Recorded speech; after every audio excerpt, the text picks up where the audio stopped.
Here we have from Prague, Daniel Škarda, please. Welcome.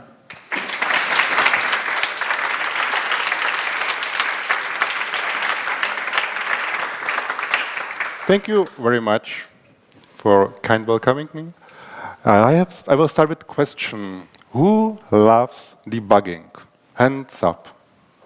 Yeah, I see mixed reaction. Sometimes debugging exciting, like you are like a detective, Sherlock Holmes inside the problem, and sometimes it's boring. For days you search for a needle in a haystack. And in my opinion, Clojure has a secret weapons for debugging. And because we come from different backgrounds, be it Java, C++, we bring the habits, how we develop into Clojure, and we sometimes miss the ways we can use Clojure for our own advantage. Now, in my talk, I would like to present how to debug Clojure without actually using debugger or print line. That's why I said that this debugging beyond lens of print line and debugger. Now, why you would restrict yourself? Sorry, the advanced. Okay. Why you would restrict yourself to just pure Clojure? Now, as a community, we have limited resources, right? Last month, Microsoft announced timeless debugging for JavaScript. It took Microsoft 2 years to bring it to production code. Now, while timeless debugging is a nice feature, you can step forward in your program and you can step backward to see the value before the change. But we don't have resources to implement this feature. And when I think about debugging, there are also some constraints which are psychological. I mean, you probably heard that our working memory is limited to 4 to 7 slots.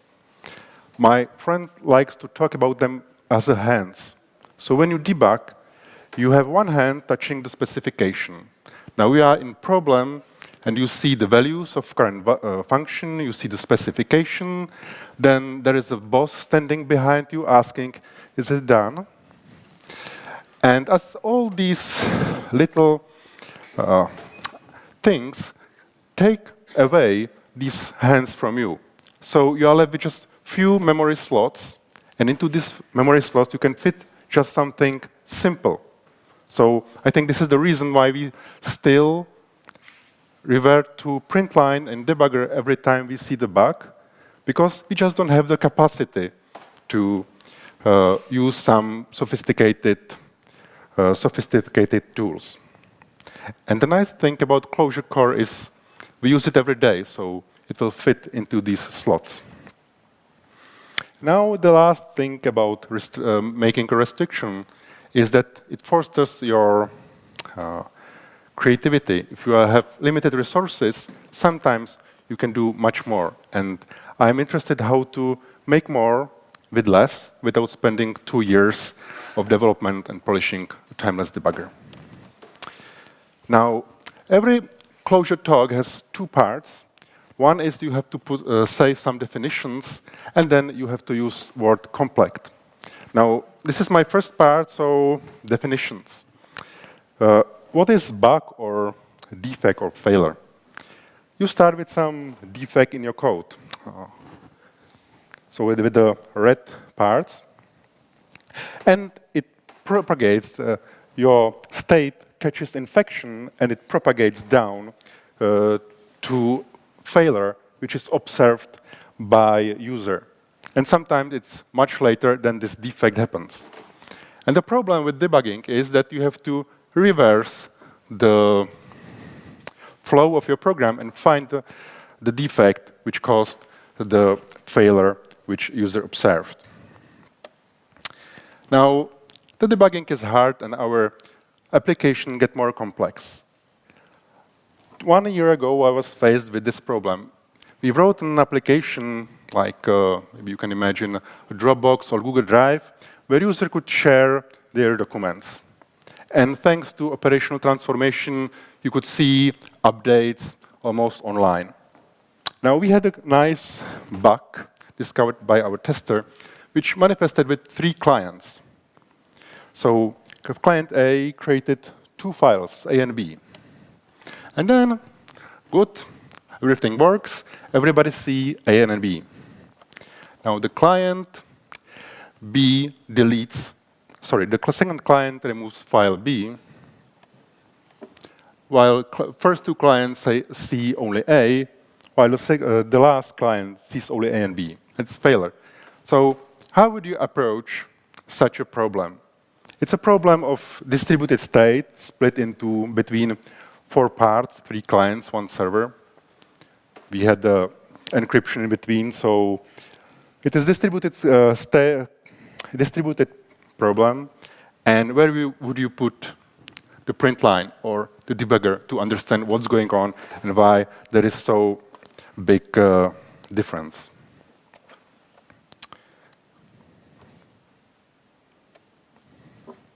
So how would we debug usually? We start with print line, and we all realize cider and go into debugger. But you know, it's fine for first 10 minutes. Then without some more structured approach, you are lost. And Clojure is quite well developed for handling problems. Now, as I said, my definition was taken from a book called Why Programs Fail. I highly recommend it. And it's written for programmers who are used to imperative programming. So you see it from definition. It's a defect which infects your state. And later on, it manifests as a failure. Now, Clojure is quite good in handling state. It's designed to handle state. We wrote small, pure functions. We explicitly manage state, so we don't have to care what other languages like Java or C have to do to manage. Everything is moreover represented as immutable data structures. We have REPL and powerful library. There are also ways to add preconditions and postcondition, so you know that if code passes this direction, it's not infected by the error. So my plan for this talk is to introduce 4 techniques how you can debug your Clojure code without resorting back to debugger. Now, it would be nice if you have a function like I have a function which searches for a language based on some properties. And it returns a map of the ID of the language, name, and the last version, which is Clojure 1.a.0. Well, there is something wrong. I saw that people in production are using 1.9 alpha 14 already in production. So what's wrong? Now, it would be nice to have a function which you just say, well, Clojure, explain me this value. And we'd say, OK, the value is from cache, and it's from 2016. Could be helpful. Would you know how to implement such feature? Well, actually, it's quite simple. I can write a function which memorizes the value and puts a small tag, a meta, in Clojure. And with this, in the cache, we track when we inserted it. And then we can, the explain function is just looking at data and asking about the why reason, what is the origin of the value. Now, this is a small trick. It's not that stable, so it comes with a big warning. But it demonstrates how Clojure is well prepared for debugging problems. In other language, it would be very hard to implement such a function which would give you explanation. Now, as we need to understand our programs more, we need more data. And we usually use logging. So how do we log? We just jump into the code and say, print line, oh, I am here, and these are my values. And if we are better, then we use some logging library. But there is something wrong with this approach. First, it pollutes our code. So we complex, now was the second time, we complex the execution of the logic of our program with the logging. So we pollute our code, and it becomes messy to read. Second, we are not logging enough. Maybe I will repeat it, we are not logging enough. And we are logging in wrong format. Well, I would say that, or somebody said that programmers are meant to be read and occasionally to be run. For logging, I would argue that logs are done for processing by computer and occasionally by reading, because you can read just tiny portion of your logs, while you can process it much faster with some tools. And the grep is not that tool. So how we can implement logging? So this is just a simple sketch. We have a logging atom, and we have a wrapper around the function, which first logs and appends it to collection, then calls the function, logs the result, and logs the exception. Now, what is the difference between this approach and logging with macros or just handwritten print lines? First, it's a simple technique from functional programming. It's just composing of functions.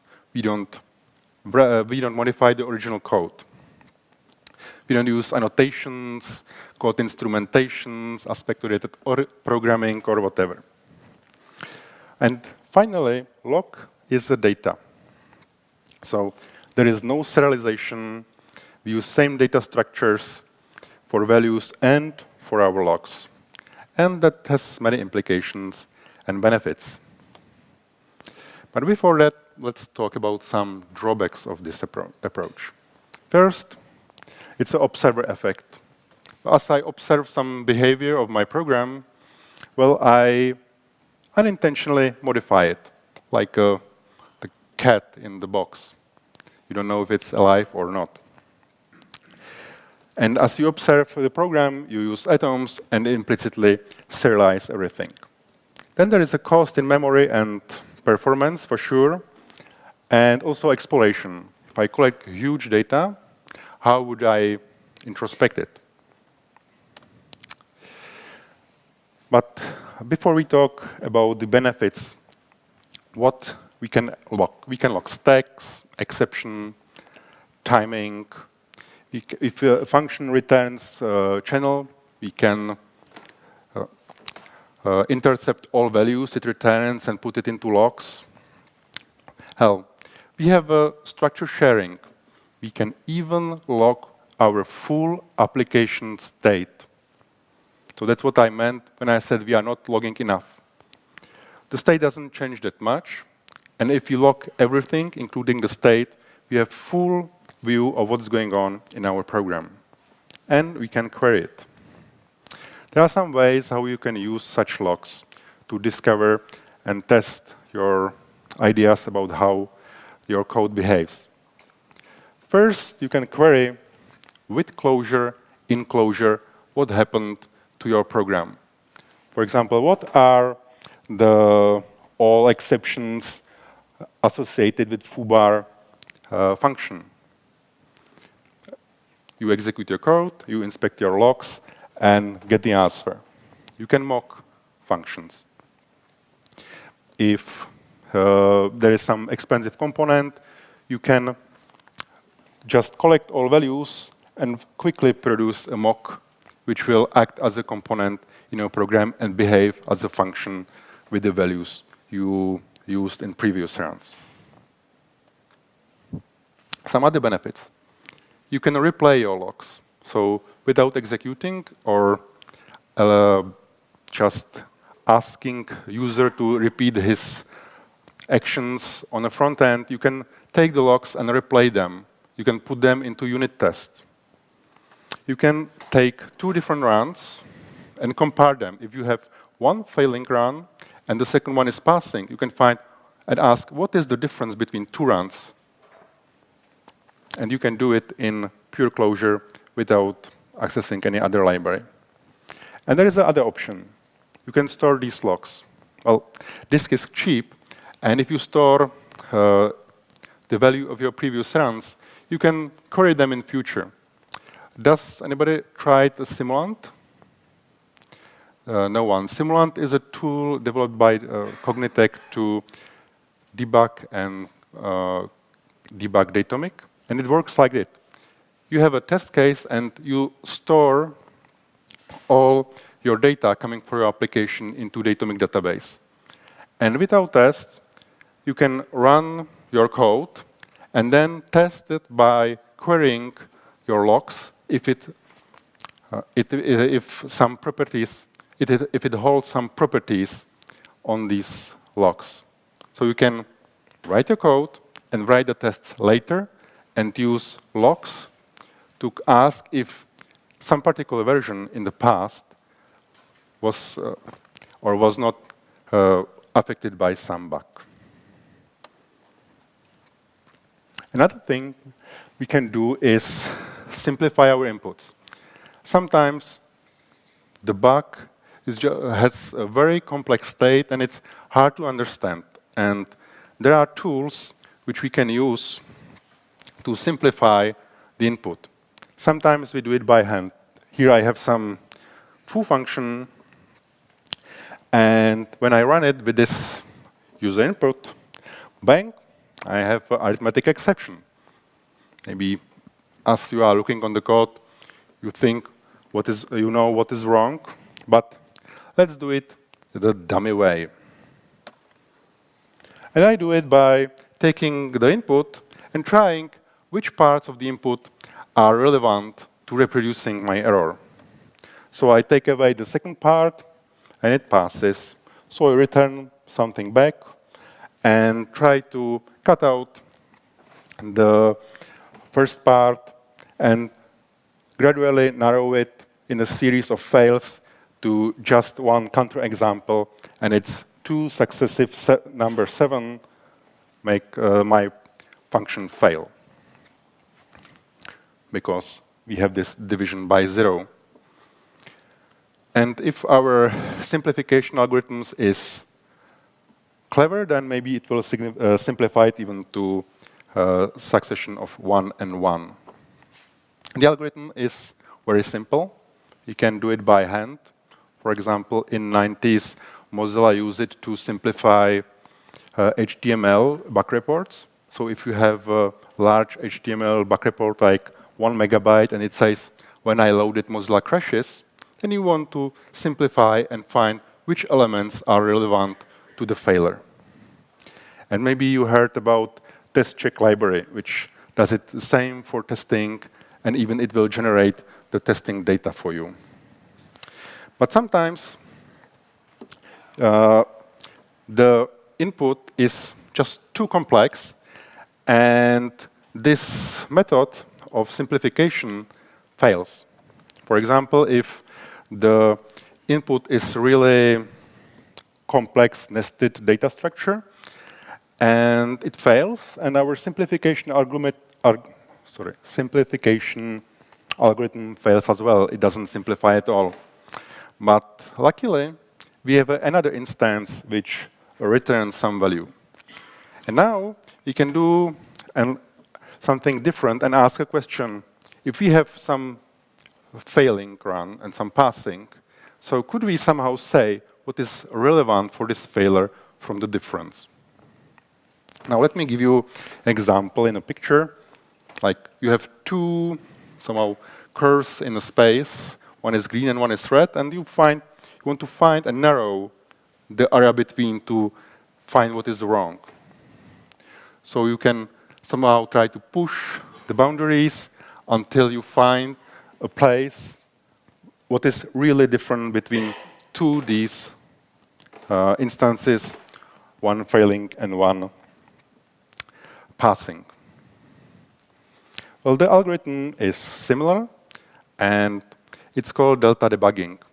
It works like that. You start with the failing run, and you try to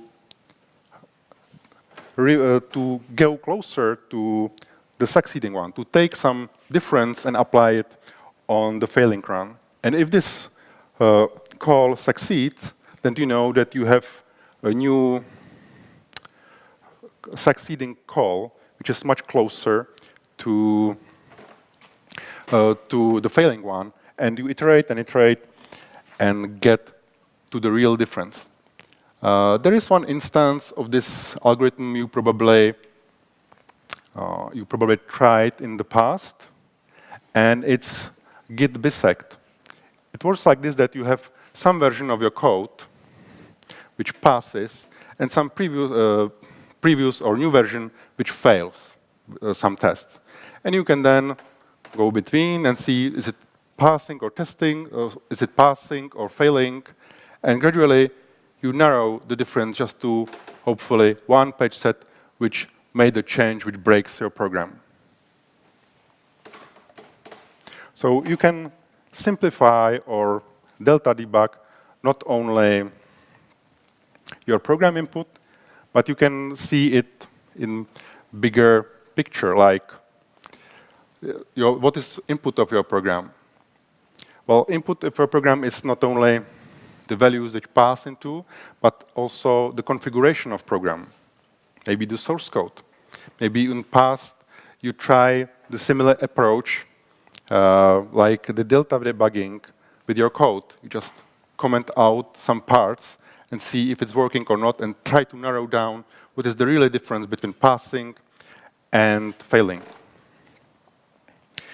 And I had the idea that we can also use this approach to our architecture, of the architecture and design of our program. It means that if we design our applications for debugging, then we can simplify our architecture for the particular case and see what's failing inside. So how would we do it? I will return to my picture from the beginning. My question, how would you debug an application where you have a distributed state among 3 clients and a server, and I don't know just where to start. Now, if I start with taking things apart, then I will end up with a picture like this. So one client has a presentation layer, which I'm not interested at this moment. I don't care if a user presses a button or calls a function, so let's take it away. And I have different components. Some of them run on client in Clojure script, some of them run in Clojure on server. At this moment, I'm not interested in what exactly is component. You can imagine it's component from Stuart's Sierra library component, or it's just a function. And your program is a composition of functions. Now, what I can do with this picture? Well, first, there are some artificial boundaries which are by design of technology we use, but are not inside our program. Well, there is a part which separates Clojure script and Clojure server and client, but in the logic of our program, there shouldn't be such a line. So maybe if we write our components in a portable way in CLJS files, then CLJC files, then we can, just for testing purposes, remove the client and server library away and join these 2 components together and run everything inside one Java virtual machine. Another thing we can do in this picture is to replace some components and simplify. For example, if I have a database component which implements some interface, get customer, now for the testing purposes, I'm not interested if behind there is a real SQL database server with all the scaling features and complexity, or if there is just simple item. And if I can reproduce my bug report just with simple item, I could cut out the big portion of complexity and simplify my reasoning about it. If I can forget about SQL database, then I have few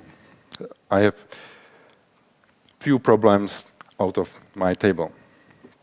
Another thing we can do is if all these components have standard interface, I can inject new general components which are tailored for debugging purposes.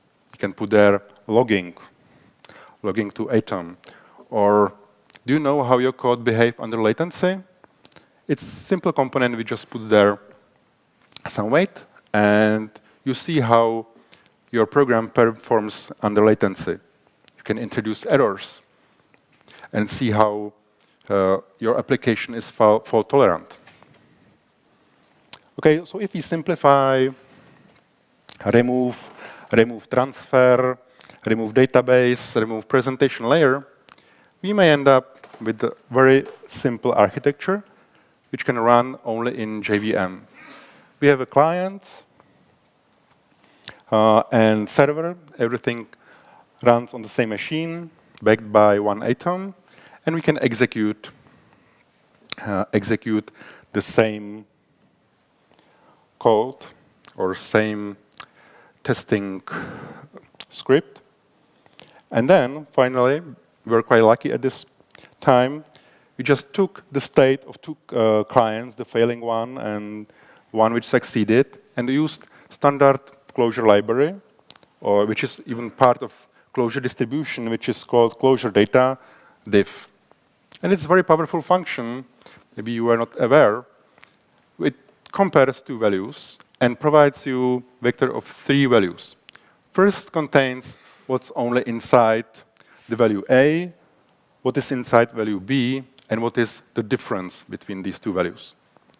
And as we apply this function to the states of the clients, we quickly get the difference which pointed to the function which was responsible for maintaining this part of state, and this quickly led to fix. So now we could reproduce the error, and in the same commit had the unit test, which we can test distributed application, and we provided quite nice fix. So if you view your application as a composition of simple components, then you can do many things with them. You can exchange the implementation and test if it's working in Clojure and Clojure script with Atom or some high-performing database. You can insert debugging components and see what's there. You can replay the interactions. You can also use these small subset of these components to have a testing architecture where you can test your scenarios and see if it's working without setting up clients, servers, HTTP connection, and whatsoever. And also, you can use these algorithms for simplification on your architecture. Maybe you can do it even by algorithms and with the help of computer. So, small recapitulation. Clojure core for the win. You can do much better than just invoking a debugger and inserting print statements. In my presentation, I used only Clojure core functions like filter, map, or atom, and data diff function. If you simplify the functions and your input and design for debugging, you can do much better than all with these rock and science tools.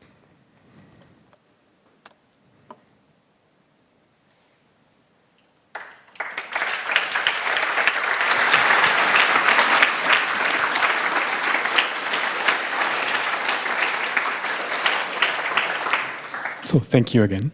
I think we can take one question, and then I would like to do the short break, if there is any.